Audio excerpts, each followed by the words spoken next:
De 1884, la plupart des points du delta du fleuve Rouge tombent aux mains des Français. Le traité de Tientsin oblige les Chinois à se retirer du Tonkin et à reconnaître le protectorat français sur l'Annam et le Tonkin. Mais la Chine remarque à respecter ses engagements. Le 13 février 1885, le général Brière de l'île occupe Kansong et le 3 mars il délivre Tuan Quan, assiégé depuis 6 mois par les Chinois. Face à une offensive chinoise, le lieutenant-colonel Abinger ordonne l'évacuation précipitée de Langson. À Paris, l'incident grossi par la presse crée une vive émotion dans une opinion publique déjà opposée à la guerre du Tonkin. À la Chambre des députés, les radicaux, menés par Clémenceau, se déchaînent contre la guerre coloniale et obtiennent le 30 mars la chute de Ferry de Tonkinois.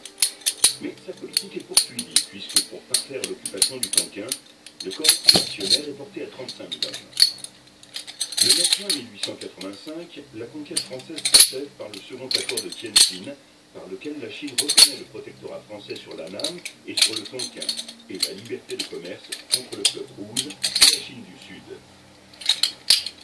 Le 17 octobre 1887, la France fonde l'Union générale indo-chinoise, qui réunit la colonie de Cochinchine, les protectorats de l'Annam,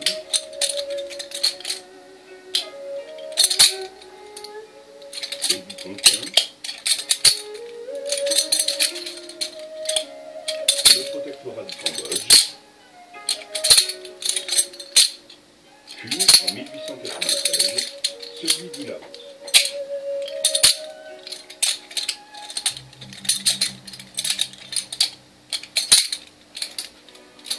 Toutefois, au Tonkin, la pacification n'est pas terminée. Les régions montagneuses sont partagées en 4 territoires militaires.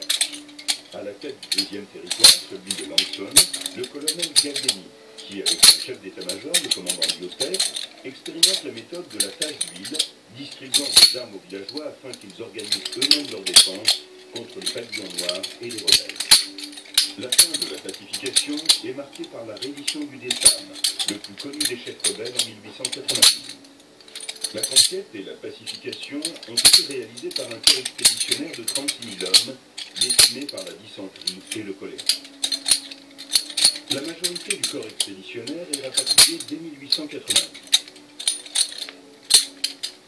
Sur place stationnent les hommes de la Légion étrangère, des troupes de marine et des formations indigènes, essentiellement composées d'un régiment de tirailleurs annamites, de 4 régiments de tirailleurs tonkinois, de tirailleurs cambodgiens, laotiens et chinois, de milices de partisans.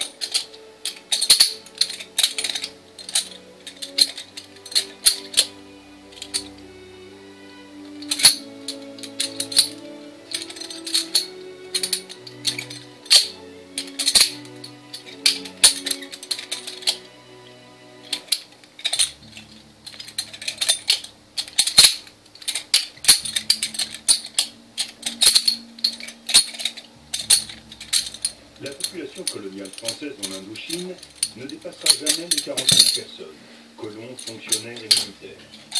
Contrairement à l'Algérie, l'Indochine n'est pas une colonie de peuplement, mais une colonie d'exploitation économique mise en valeur progressivement. En 1897, Paul Doumer, gouverneur général de l'Indochine, met en place une administration centralisée et directe. Dans chaque colonie ou protectorat, l'autorité passe au résident supérieur.